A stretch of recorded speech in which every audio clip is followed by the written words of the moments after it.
Hello everyone, welcome back my YouTube channel educational hub. आज की इस यूट्यूब वीडियो में हम CUCET क्वेश्चन पेपर 2020 के आगे के क्वेश्चन डिस्कस करेंगे। तो चलिए लेट्स स्टार्ट अवर वीडियो। अब हम क्वेश्चन नंबर 75 से करेंगे इस वीडियो में। Name the plant hormone that is responsible for ripening of fruit. इसमें से कौन सा प्लांट हार्मोन है कि जो फ्रूट राइपनिंग के लिए रिस्पॉन्सिबल होता है? ए इथाइलिन, बी ऑक्सिन, सी साइटोकाइनिन, डी जिब्रेलिन। ऑक्सिन और साइटोकाइनिन, ऑक्सिन क्या करता है? स्टेम का इलोंगेशन करता है। ये टिप पर प्रेजेंट होता है। ऑक्सिन हार्मोन ग्रोथ के लिए ज़रूरी होता है। साइटोकाइनिन सेल डिवीजन को प्रमोट करता है। जिब्रेलिन भी फ्रूटनिंग को, फ्लोरिंग को प्रमोट करता है। तो ए इसका करेक्ट ऑप्शन होगा इथाइलिन। इथाइलिन जो है वो फ्रूट राइपनिंग हार्मोन है। Then come to question number 76। which one of the following technique used for DNA fingerprinting of human being? RFLP, RAPD, SNP, all of the above।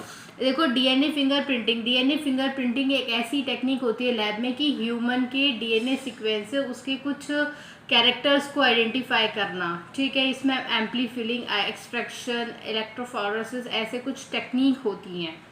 ठीक है, DNA fingerprinting ये lab में कर सकते हैं। तो question में पूछा है कि कौन सी टेक्निक यूज़ करते हैं ह्यूमन बीइंग में। तो ए RFLP, इसकी फुल फॉर्म पता होनी चाहिए। RFLP की फुल फॉर्म होती है restriction fragment length polymorphism. RAPD होता है रैंडम एम्पलीफाइड पॉलीमॉर्फिक DNA और SNP सिंगल न्यूक्लियोटाइड पॉलीमॉर्फ और D all of the above. तो ये वाली तीनों ही डीएनए फिंगरप्रिंटिंग में यूज होती हैं। तो इसीलिए इसका करेक्ट ऑप्शन डी होता है, डी है। Then come to next question number 77। Which one of the following is genetically modified crop. देखो GMO, इसे हम शॉर्ट में GMO भी बोलते हैं। जेनेटिकली मॉडिफाइड क्रॉप का मतलब होता है कि ये एग्रीकल्चर में यूज़ किया जाता है कि प्लांट्स के, फ्रूट्स के, वेजिटेबल्स, इन सब की जो डीएनए में कुछ मॉडिफाइड कर देना, मॉडिफाइड उससे टेक्निक से जेनेटिकली मॉडिफिकेशन कर देना, तो उसको हम क्या बोलेंगे? Genetically modified crop. ठीक है, जेनेटिक इंजीनियरिंग मेथड है। तो ऑप्शन आपके पास है BT brinjal, B golden rice, C Flavr Savr tomato, D all of the above. अब जेनेटिकली मॉडिफाइड हम उसमें कर रहे हैं तो इन सब में हम तीनों में कर रहे हैं। ब्रिंजल में भी है, गोल्डन राइस में भी कर रहा है, फ्लेवर सेवर टमाटो में भी कर रहा है और ऑल अबव। तो ये तीनों ही ऑप्शन, ये भी ठीक है, बी भी ठीक है, सी भी ठीक है, डी भी ठीक है। तो इसका भी क्वेश्चन नंबर 77 का जो करेक्ट ऑप्शन होगा वो क्या होगा? All of above. Then come to question number 78। Which technique were used for qualitative estimation DNA in plant extract? में कौन सा होता है? देखो अगर मैं बात कर रही हूँ कि डीएनए का मतलब डीएनए अच्छा है वो है, तो उसकी क्वालिटी की बात हो रही है। उसके बैंड की यदि मैं बात कर रही हूँ कि उसका बैंड अच्छा है तो उसकी क्वालिटी की बात हो रही है। यदि मैं बात करूँ कि डीएनए के साइज़ की, वो उसकी क्वांटिटी की बात हो रही है। तो विच टेक्निक, अब इन्होंने क्वेश्चन में पूछा क्वालिटेटिव एस्टिमेशन डीएनए में कौन सा, तो इसमें अगर इसका correct option centrifugation, electrophoresis, electroporation और ऑल ऑफ द अबव में से इसका करेक्ट ऑप्शन होगा बी इलेक्ट्रोफोरेसिस। ठीक है, इन दोनों से हम नहीं कर सकते। अगर क्वालिटेटिव की बात है ना, अगर क्वांटिटेटिव की बात है तो ये तीनों हो सकती है, लेकिन क्वांटिटेटिव क्वालिटेटिव दोनों इससे हो सकती हैं, लेकिन खाली क्वालिटेटिव पूछा है तो इसीलिए इसका करेक्ट ऑप्शन भी होगा electrophoresis. Then come to question number 79। Which of the following cloning vector incorporate highest length DNA fragment. कौन सा क्लोनिक वेक्टर ये आपको दे रखे हैं, इसमें से डीएनए फ्रेगमेंट की लेंथ ज़्यादा है? तो A bacterial artificial chromosome, B yeast artificial chromosome, C phagemid या डी कॉस्मिड। यदि मैं देखो कॉस्मिड को देखो, कॉस्मिड में यदि पढ़ा होगा 40 kilo base pair DNA sequence होते हैं, फेजमिड में 10 बेस पेयर्स होते हैं। तो इन दोनों में सबसे ज़्यादा किसका आ रहा है? कॉस्मिड का। चलो अब हम ऊपर की बात करते हैं। ये बैकयार्ड जिसे हम शॉर्ट में बोलते हैं, बैक्टीरियल आर्टिफिशियल क्रोमोसोम और बी यीस्ट आर्टिफिशियल क्रोमोसोम। तो देखो F1 इसमें बैक्टीरियल आर्टिफिशियल क्रोमोसोम जैसे हमने कॉन्जुगेशन पढ़ा है उसमें HFR HF F prime use करते हैं। तो F प्राइम प्लाज्मेट में कितना होता है 2000 से 3000 kbp, नहीं 2000 से नहीं बचा 200, इसका 200 इसका 300 और यीस्ट का होता है 1000 से 2000। ठीक है, तो इन दोनों के कंपैरिजन की मैं बात करूं तो इन दोनों में किसका ज़्यादा है, इसका तो जो था बैक्टीरियल आर्टिफिशियल उसमें F प्राइम में थे 200 से 300 और यीस्ट वाले में थे 1000 से 2000। तो बी वाला इसका करेक्ट ऑप्शन सबसे ज़्यादा बी वाले के दिख रहे हैं, तो इसीलिए इसका करेक्ट ऑप्शन क्या है yeast artificial chromosome. Then come to question number 80, which technique is use to deduce the nucleotide of DNA fragments following describe protocol. यानी DNA के फ्रेगमेंट्स या उससे सीक्वेंस निकालना, जैसे ATG है तो C कितना बैठेगा, C कितना होगा, तो इसमें से आप कौन सा ले सकते हो, A gel electrophoresis, B DNA sequencing, C PCR amplification या D all of the above. तो इसका जो बेस्ट ऑप्शन है, बेस्ट मेथड है वो बी है DNA सीक्वेंसिंग। ये बहुत बड़ी टेक्निक है जो लैब्स में यूज़ होती है DNA के फ्रेगमेंट्स को आइडेंटिफाई उसके न्यूक्लियोटाइड सीक्वेंस के लिए, तो होगा DNA sequencing. Then question number 81, secondary metabolites are produce through A cell suspension culture, B anther culture, C embryo culture, D meristem culture. देखो सेकेंडरी मेटाबोलाइट्स क्या होते हैं।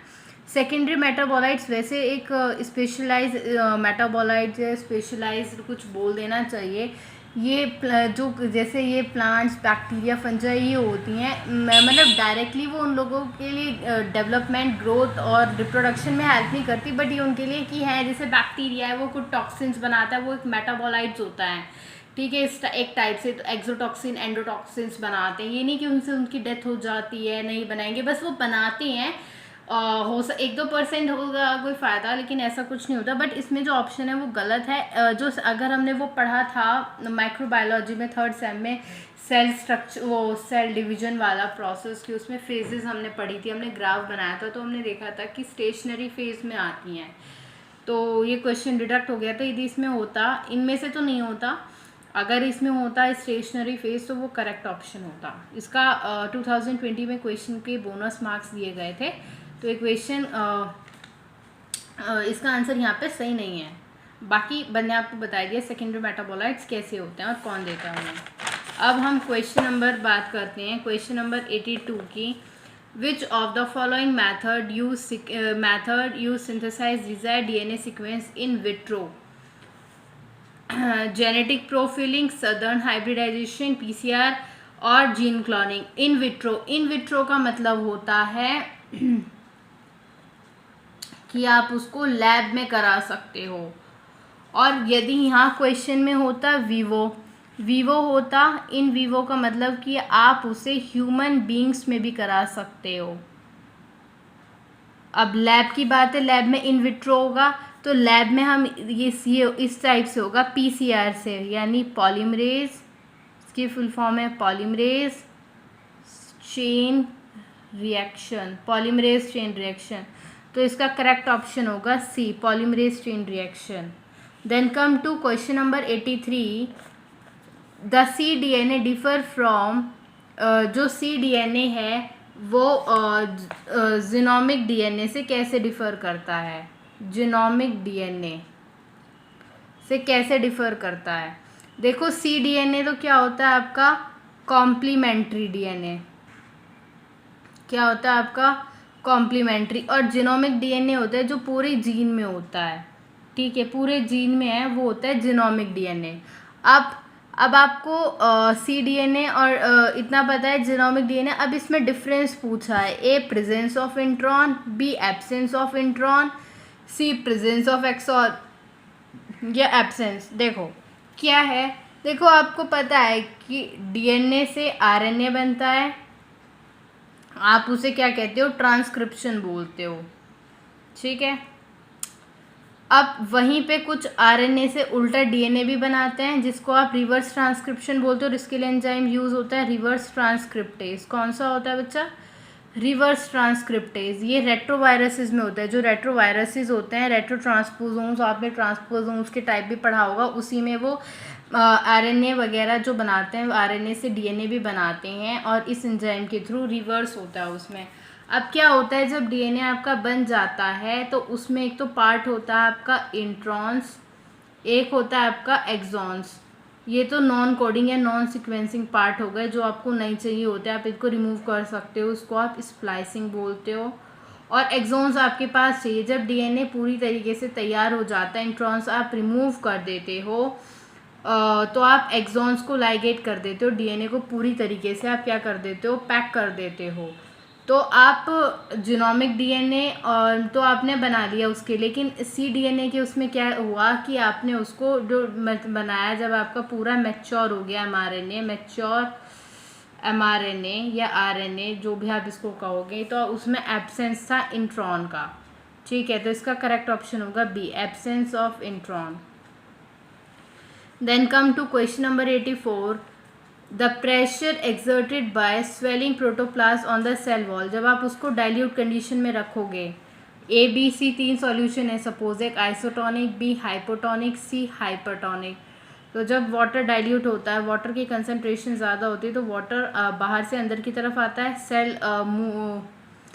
सेल क्या करती है, फूल जाती है। तो क्या कौन सा प्रेशर लगा रही है, वो टर्गर प्रेशर लगा रही है हाइपोटोनिक की कंडीशन में। तो कौन सा होगा इसका? बी होगा, हाइपोटोनिक। वो टर्गर प्रेशर, हाँ हाइपोटोनिक है, इसका होगा turgor pressure. Then come to question number 85,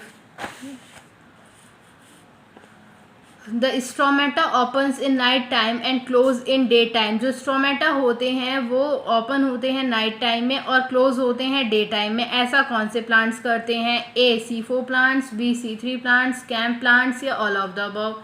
देखो, जो कैम्प प्लांट्स होते हैं वो ज़ीरोफाइट्स भी बोले जाते हैं, जो बहुत ज़्यादा ड्राई कंडीशन में अपने आप को अडेप्ट करते हैं। तो इस कंडीशन में वो एक समझदारी वाला काम क्या करते हैं कि वो नाइट के टाइम पे अपना वो खोलते हैं स्ट्रोमेटा। अगर दिन के टाइम में खोलेंगे तो वाटर का एवोपरेशन, लाइट की इंटेंसिटी, टेम्परेचर ज़्यादा होगा, वाटर ज़्यादा लॉस हो जाएगा। लेकिन रात में वो क्या करते हैं, अपने आप को, अपने स्ट्रोमेटा को रात के टाइम में ओपन करते हैं, उस वक्त उनका वाटर का लॉस होता है, तो उन्हें ठंडा मिल रहती है, क्योंकि ड्राई कंडीशन होता है, पानी वो अपने आप को नहीं मिल पाता दिन में, तो इसलिए वो रात को ऐसा करते हैं। तो कैम्प प्लांट, ज़ीरोफाइट्स।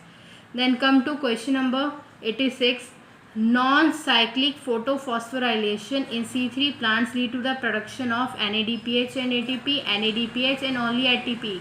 देखो नॉन साइक्लिक कैसी होती है, P680 से जाता है इलेक्ट्रॉन, तो क्विनॉन, प्लास्टोक्विनॉन, फिर साइटोक्रोम B559, साइटोक्रोम F552। अब 559 से जब साइटोक्रोम C559 से साइटोक्रोम F552 में जाता है तो एक ATP रिलीज़ होता है। उसके बाद 559 साइटोक्रोम F2 फिर 570 से 430 फेरिडॉक्सिन, फिर FAD से NADP की तरफ जाता है। तो जब वहाँ जाता है तो NADP, अब NADP ना होके वो चेंज हो जाता है NADPH, हाइड्रोजन के साथ उसका रिडक्शन हो गया, तो वो बन जाता है NADPH2। तो आपको क्या मिला इस केस में? एक तो आपको मिला गया ATP और दूसरा आपको मिला NADPH। तो इसका करेक्ट ऑप्शन होगा ए, NADPH एंड ATP। तो आई होप ये वीडियो आप लोगों को समझ आया हो। इसमें क्वेश्चंस मैंने एक्सप्लेन किए हैं, उसके साथ ही मैंने इसका आंसर समझाया है। तो प्लीज़ वीडियो को देखिएगा ज़रूर। Thank you and have a nice day.